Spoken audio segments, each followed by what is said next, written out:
Eli Podeh. Eli Podeh is a professor in the Department of Islam and Middle Eastern Studies at the Hebrew University of Jerusalem.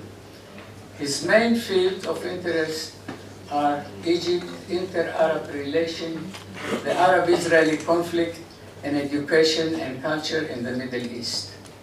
Professor Podeh is a senior research fellow at the Harry S. Truman Institute for the Advancement of Peace. He served as the head of Islamic and the Middle East Department 2004-2009, and editor of Hamizrah HaHadash, the New East, 2000-2008. Professor Podeh published and edited 12 books and more than 70 articles in academic journals. Among his publications, the Arab-Israeli conflict and Israel history textbooks, 1948 to 2000. Rethinking Nasserism, Revolution and Historical Memory in Modern Egypt, published in 2004. The Politics of National Celebrations in the Arab World in 2011. Chances of stability, like Israel, for example, but in general, we are talking about chaos and instability. Now, my presentation will be, I think, around 30 minutes, something like that. And then, if you have any questions, I'll be happy to answer them. So let's begin, and let's begin with an historical note on the reasons for the current situation. Now, as you can see here, I mentioned at least three elements. The first one is the U.S. occupation of Iraq in 2003, which changed the balance of power in the Gulf between Iraq and Iran, and between the Sunnis and the Shiis. So what I mean here is that the occupation of Iraq was not only a territorial issue or a bilateral issue that affected American-Iraqi relations, but it was an issue that affected the whole of the Middle East. We didn't see it immediately, it took some time, but the bottom line is that we can trace some of the events in the last years to this episode. The second one is the Arab Spring since the late 2010. And the Arab Spring occurred in Tunisia, in Egypt, Libya, Yemen, and Syria, with its ramifications on the Arab monarchies of Jordan, Saudi Arabia, and the GCC. Now look here at the map, and you can see that the country that underwent the Arab Spring. When we talk about, this is not an accurate term, of course, we are talking about the revolutions or the changes, the toppling of regimes in some of the countries. You could see that we have here two categories. First of all, categories that underwent significant changes, like Tunisia, Libya, Egypt, and Syria, and some of the countries, and Yemen, of course, and some of the countries that were affected, and as a result, the rulers, they inserted certain changes in the regime, but they remain in power, like in Morocco, like in Jordan. I would include even Saudi Arabia and the countries. And among the changes, you can't really see it, but it is the small island of Bahrain, which is close to Saudi Arabia. So this is the second point, or the second reason. And the third one is the rise of militant Islamic jihadist groups, such as Al-Qaeda, ISIS, Jabhat al-Nusra, as a result of the power vacuum that exists in Iraq and Syria as a result of the civil war, and I'll come back later to the civil war in Syria. So these are the main historical reasons for the situation that we witness right now. Now let's look at some of the features or the manifestations of the current situation. The second one is that ISIS, the Islamic organization, poses the most serious challenge to the territorial paradigm, which is called the Sykes-Picot Agreement of 1916, I'll explain in a minute, which emerged after World War I by its attempt to establish an institutional base on the caliphate model, which had no fixed boundaries. Let's go back to the map. As you can see, these are the countries, most of them were created after World War I with the disintegration of the Ottoman Empire. Now, some of them were created quite artificially. You can look at the borders. They were created by men on the map. They are straight. And as a result, they cross the boundaries of ethnic and religious minorities. Now, what we see now is the emergence of those conflicts, and as a result, territorial changes might take. I mean, this is still early to say, because we haven't still seen those changes, but this is a possibility, especially in Iraq, especially in Syria, maybe also in Libya and Yemen, that we'll see the disintegration of the state and its division to several parts. So we are still in the middle of the process. Okay? So this is the second point of ISIS posing the serious challenge to the territorial paradigm. Now, the Sykes-Picot Agreement was one of the agreements, only one of them, which led to this territorial paradigm after World War I, so that's why we refer to this specific agreement. Then we move to, here you have also a map of ISIS, and when we talk about the challenge of ISIS, you can see in red the territories that are being held by ISIS in Syria and Iraq. In fact, by now, they have withdrawn from certain parts of what you see on the map, but nevertheless, the idea is that they are controlling some important territorial parts of Syria and Iraq, and in their desire, they want to establish an Islamic caliphate state on those boundaries and beyond. Okay. The third point is Iran's growing role in the Middle Eastern system, aiming at regional hegemony politically and ideologically. And what we see here is an axis between Iran, Syria under Assad, and Shi'i proxy elements such as Alawite in Syria, the Hezbollah in Lebanon, and Houthis in Yemen. Iran's nuclear deal with the West is likely to enhance Iran's economic situation, and this is in spite of the low oil prices, and turn it into a legitimate player in world and regional politics. Now, that refers to Iran's growing role in the Middle East. Now, this is a long process. It started long time ago with the Iranian Revolution, the Shiite Revolution in 1979. And since then, Iran is trying to play a role not only in the Persian Gulf, but also in the Middle East in general. Now, what we witness today, that they have certain proxies in certain Arab countries.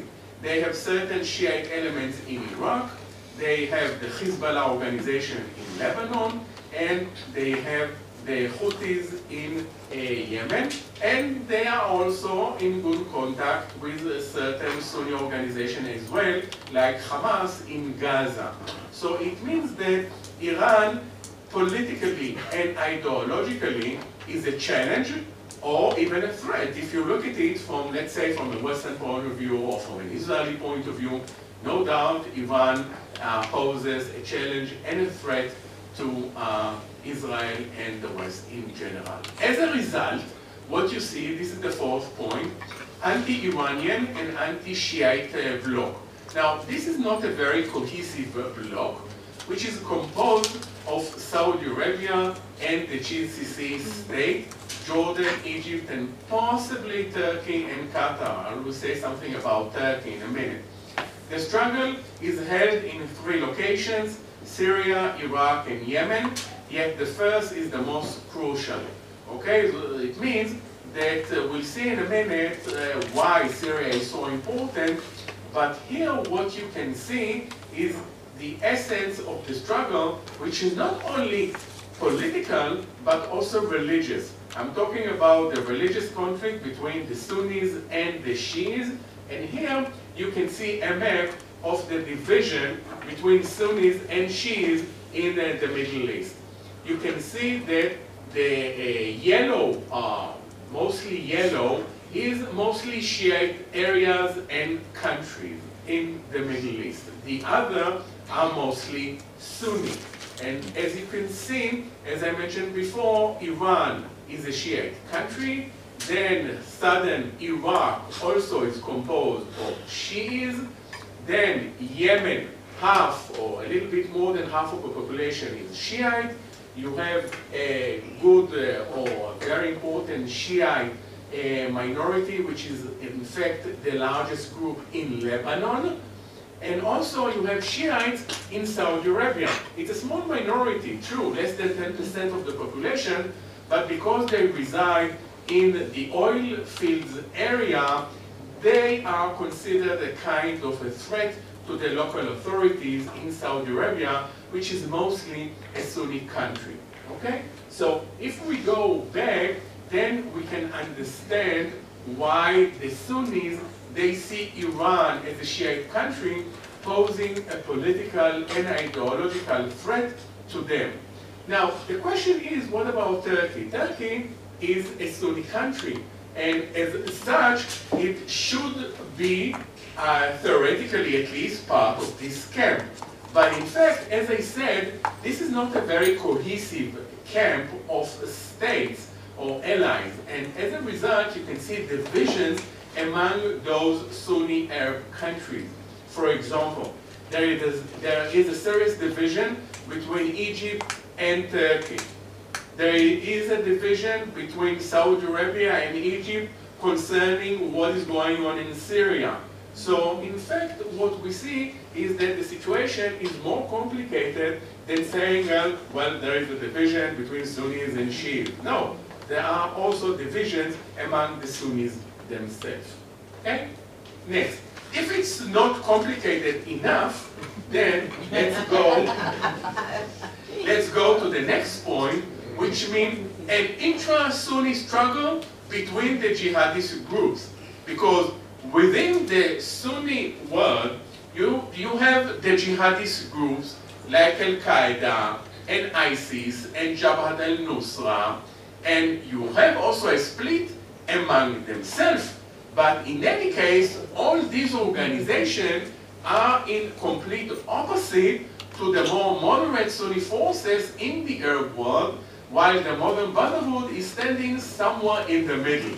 So what you have is, you have in the Sunni world, you have many forces, some of them on the radical jihadist extreme, and on the other hand, you have the moderate forces, and in between you have various organizations as well. As I mentioned here, the Modern Brotherhood, which is now considered a terrorist organization by the Egyptian authorities, but still the Modern Brotherhood was not, at least in the past, as extreme or as radical as the jihadist groups of Al-Qaeda and the Islamic State and Jabhat al-Nusra. So it means that there are divisions between the Islamic organization and in the Islamic Sunni world. That is very important because it means that when we want to build alliances, it's not that easy. We have to understand who is against who.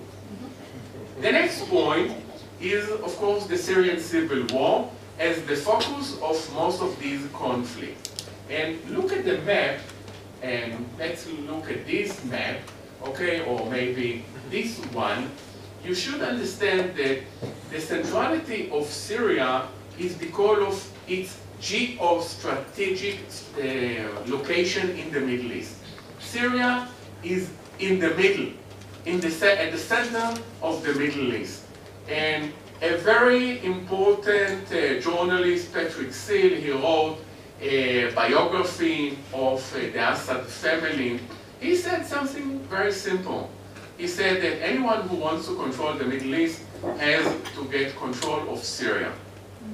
Okay? So you might not agree that that is correct all of the time, but I find this observation very relevant on many occasions, and I think that what we witness now is exactly that. Because what we see now is that Syria has become the focus of the struggle, not only between the regional forces, between the Sunni and the Shia, between Iran and Saudi Arabia and Turkey, but it has become also the focus of the rivalry between the superpowers. I mean, what we witnessed recently is a kind of the emergence of, maybe it's too strong, you know, to say that we are witnessing the emergence of a Cold War. But nevertheless, I agree that it's not the same, because we witness here also certain cooperation between the Americans and the Russians. But in many ways, they left Syria to the Russians, and since the involvement of Russia in Syria, in fact, they are controlling the situation. Now, we have to understand that for Russia, Syria is the last ally in the Arab world. Russia in the past used to have several allies in the Middle East, like Yemen, like Libya, like Iraq, Syria, and even Egypt back in the 70s and in the 60s, okay? So if we look forward, we see that the Russians, they lost all those territories, and Syria remained the last option. That is why it's so important for Putin to remain in Syria. And I'll explain maybe a little bit more about it in a minute. Look a little bit about this map.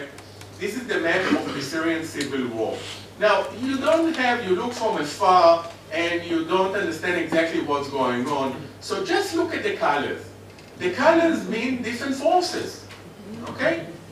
The different forces. The blue one is what we saw before, which is the ISIS group, okay? What we see, the yellow one, are the Kurds, the Kurdish minority in northern Syria, which in a way establish a kind of autonomy in Syria. Now, when we look at the green, these are the opposition forces, the national opposition forces that are fighting the Assad regime. And then the rest is the red, which is the Assad regime. And believe me, there are even, should be more colors, okay? Because it's even more complicated than that. Why any attempt to observe the ceasefire? Currently, we have formally a ceasefire. The ceasefire does not include the jihadist group like ISIS and Jabhat al-Nusra, but it includes the opposition national forces, and it includes also the Assad regime. Will it hold the ceasefire? Big question mark. We don't really know. I mean, it's too early to say, but what we see is that the parties are really exhausted. And in a minute, you'll see the result of that conflict. Okay. The next point, as I began early to say something about it, is the resumption of the superpowers rivalry. Yet in contrast to the Cold War, there are also elements of cooperation between Russia and the US in Syria. Both are cautious not to employ boots on the ground. Russia's motivation is to safeguard its last client in the Arab world, and it is a card in world politics with regard to a solution to the Ukraine crisis. How Ukraine is connected? Well, I think that in Putin's mind, distracting the attention of the world community from what's going on in Ukraine by involving itself in Syria. So that is a possibility as well. But as I said, without connection to Ukraine, there is a logic for the Russian involvement in Syria because it's important location, because it's the last ally of the Russians, and so on.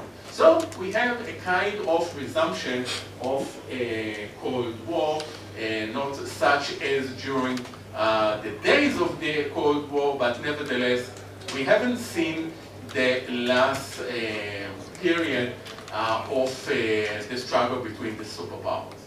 The next point is the spread of refugees and internal displaced persons, mainly in Syria and Iraq. Look here, and again, it's a little bit difficult for you to look from afar, but I'll explain. What you see here, and you have some of the numbers are inaccurate already. I'll give you more updated figures. The numbers of refugees and IDPs in Syria is close to 11 million people. True. Okay? 11. True. Before the civil war in Syria, there were 22 million people. We're talking about half of the population. Of the 11, 4 or 4.3 became refugees outside the country.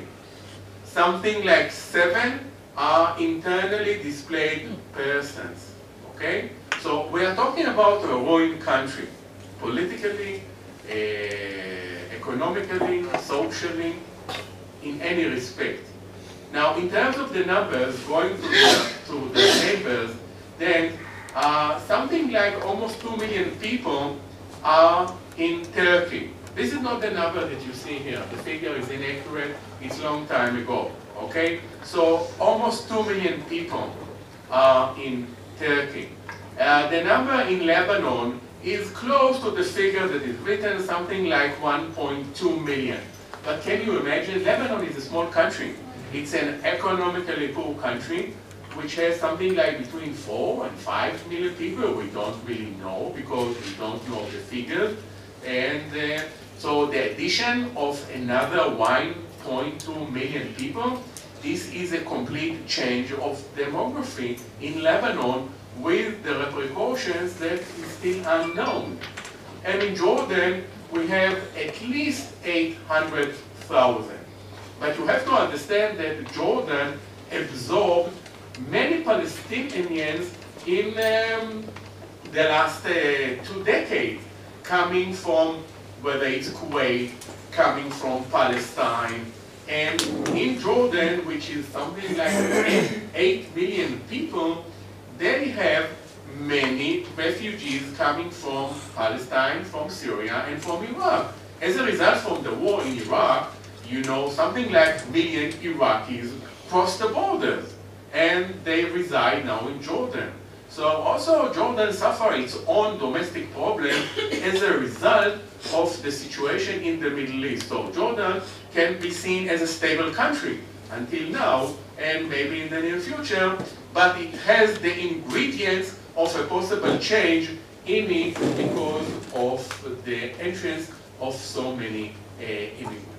Okay? The last point here of the features is I haven't spoken so far on the Arab-Israeli conflict, if you notice, okay?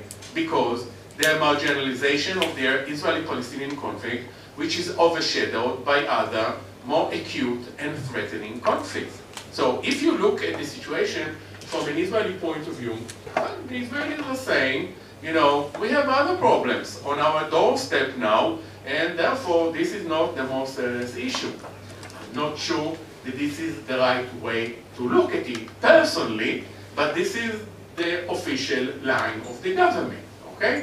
Now, if you go in Jerusalem, and even today, there was an incident not far away from here, you know, there was a shooting incident not far from here. So, I mean, this is almost a daily affair which is connected to the Israeli-Palestinian issue, and therefore, I would assume that from an Israeli point of view, this is a much more urgent issue to deal with. I'll come to it back later. Okay, now let's look at some of the possible consequences. Disintegration of certain territorial Arab states and return to divisions existing during the Ottoman Empire, in particular Syria, Iraq, Yemen, Libya, Somalia, and Sudan. Will the Sykes-Picot paradigm survive the current challenge? Now, I don't have an answer, frankly. I mean, this is still an open question, and it a lot depends on the outcome of the events in Iraq, in Syria, in Libya. There is a possibility that we have to take into account. Now, I think that we have to remember at the same time that we are talking about states that exist for something like almost 100 years, okay? So it means that during those 100 years, the institutions in those countries and the regimes in those countries, they try to establish the national community. They try to build a nation out of the territory. For example, if you talk about Syria or Iraq. So once there was a Syria, you had to establish a Syrian nation or an Iraqi nation, an Iraqi and Syrian national identity. Is there such a thing? Certainly there is such a thing. Will it survive? Good question. I wouldn't negate the possibility that it will survive, because that will be the bottom line of a more longer process of 100 years. But I have to admit that we still keep our minds open with regard to the outcome of that process. Second, the emergence of a caliphate state, or would ISIS follow the example of the Mahdiya state in Sudan in the late 19th century? Okay, I don't know how, well, you come from Africa, so you perhaps know about the Sudanese example. Some try to relate to this example as this is the closest model to ISIS today, the Mahdiya state in Sudan in the late 19th century. That existed for at least a decade, and at the end was defeated by the British and the Egyptians together. So we don't know. What we see in the last months is that ISIS is receding, is withdrawing.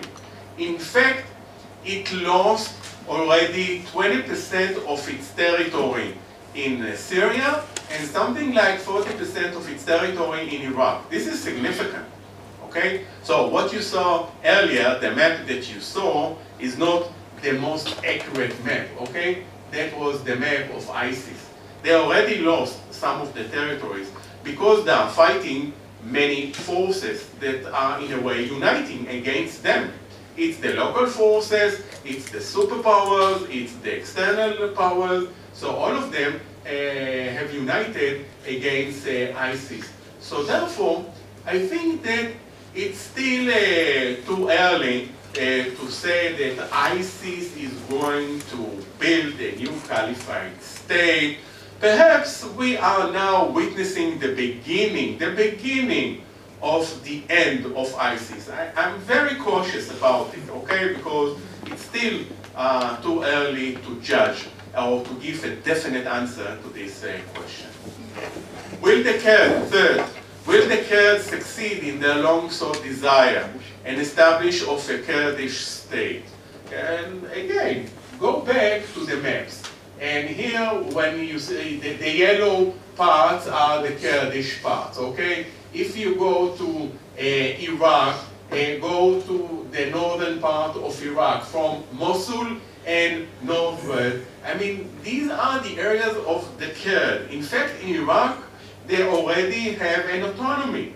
They have their own government, they have their own flag, they have, in a way, they have their own army, okay? And that is the situation in some way as early as the 90s, because it was recognized that they have their own separate identity, and as a result, they would want to establish a separate Kurdish state.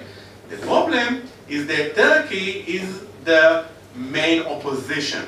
The Turks, you have to understand that in Turkey, there are at least 10 million Kurds in Turkey, okay? So they are considered to be an irredentist force in Turkey, and if and once a Kurdish state will emerge in northern Iraq, it might pose a challenge to the Turkish state. So that's why they are opposing the establishment of a Kurdish state, and that was their position since ever until today. So therefore, it seems to me that right now there is an opportunity to the Kurds, you know, to finally establish their own state, but because there are still important opposition forces that are fighting it, it's still not happening. But you know what? It is possible that it will happen sometime in the near future. Next, Israeli-Turkish rapprochement. I don't know what do you know about Israeli-Turkish relations. In fact, they were quite close, and they were even allies back in the 90s. And since 2010, since the Marmara incident, the ship that went to Gaza, and the incident between Israel and Turkey as a result of that incident, relations deteriorated. They still have diplomatic missions, but there is no ambassador, for example. And for quite a while, they are negotiating a deal. In fact, it's on the table. It's on the table for, I would say, even at least a year. And for some reason, not Netanyahu nor Erdogan are willing to finalize the deal. Now, some say now it's a good opportunity because once more, Turkey and Israel has a lot to cooperate. I mean, there are many common things that they can cooperate about, and now there is an opportunity to mend fences and finally remove all the obstacles. It still has not happened, but I would assume, in my opinion, that it will happen. It will happen. Not that Turkey and Israel will become close allies as before, as long as Erdogan is in power, but nevertheless, there is reason to believe that relations will be a little bit more warmer. The next point is the cooperation, mainly behind the scenes, between Israel and the moderate Arab countries in the sphere of intelligence, security, and perhaps even military. And here we can mention Egypt, Jordan, with peace treaties with Israel, which has peace treaties with Israel. Even I will mention Saudi Arabia and the GCC countries.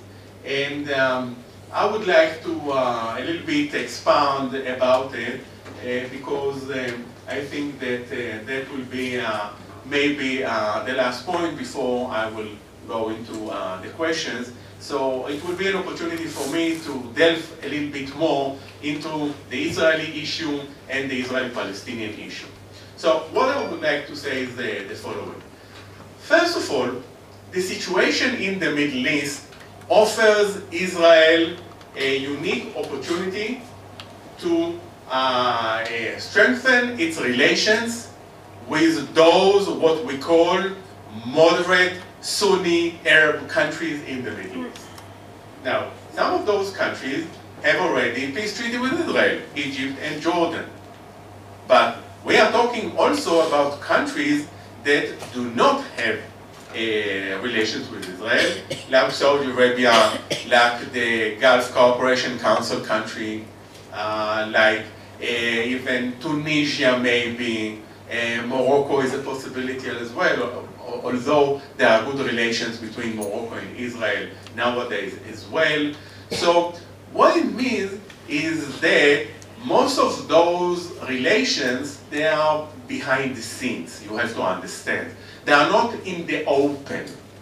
And that's why I use the term, this is the mistress syndrome. Okay? The mistress syndrome is, the syndrome is that you cannot admit it.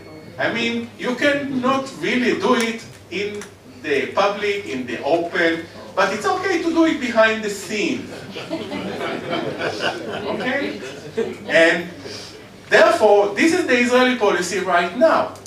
Now, if Israel wants to move from the mistress situation to the legal wife situation, it has to do something very significant, and this is to sign a deal with the Palestinians. Otherwise, Israel would not really be accepted in the Middle East. Not that I'm saying that the signing of an agreement will solve all our problems. Certainly not. This is understood. There are many problems in the Middle East which are not related to the Israeli-Arab conflict, and you could see them in my presentation, okay? But if you want to move forward in terms of Israel's integration and acceptance and recognition in the Middle East, you have to move forward in the Palestinian issue. How would you do that? Big question mark. First of all, what you could do, and I think this is a big missed opportunity on the part of Israel. Israel has done very little to promote or even to accept what is known as the Arab Peace Initiative. I don't know how much do you know of the Arab Peace Initiative. Put it on the internet and look at it. It was issued by the Arab states in 2002. We're talking about 15 years ago, and Israel has never formally responded. And the Arab states, they offered normal relations and peace treaty with the Arab world in return for full Israeli withdrawal and the establishment of a Palestinian state with its East Jerusalem as its capital, and a solution, a very vague, I mean the phrasing was very vague, of the refugee problem. But in any case, the question or the issue is not here to accept it as is, but to say we have here a significant instrument or a tool, and we can do something about it, and we can move forward. And unfortunately, as I see it, I must admit, I'm an academic, I can say it freely, you know, I'm not representing the Israeli government, but this Israeli government is not going to do anything regarding the solution of the Israeli-Palestinian issue. I don't see that. I will very much hope to see some advancement, but for the time being, I don't see that. It is true, and we have to admit, that it's not easy. And we have problems on the other side as well. And some of the problems are the divisions among the Palestinians themselves. The Palestinians today are divided between the Palestinian Authority in the West Bank and Hamas organization in Gaza. Okay? And Hamas organization in Gaza does not recognize Israel, while the Palestinian Authority in the West Bank, in what we call Judea and Samaria, is recognizing Israel. So we are dealing with the Palestinian Authority, of course. So the Israeli government has the problem of who is really representing the Palestinians. Is it the Palestinian Authority or is it the Hamas organization? Good question.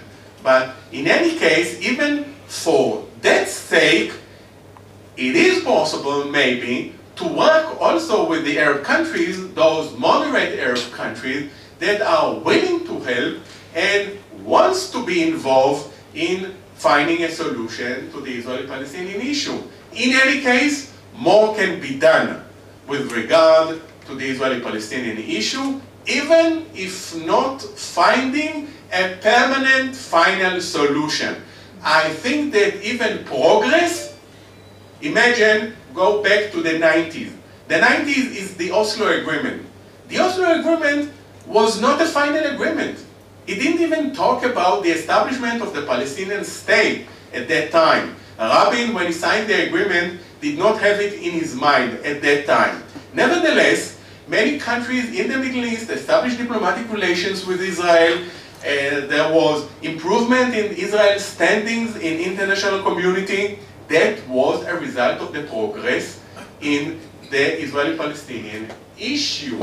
And I just heard a few days ago that more than 100, and I don't remember exactly the number, of international agreements were signed with Israel during the 90s.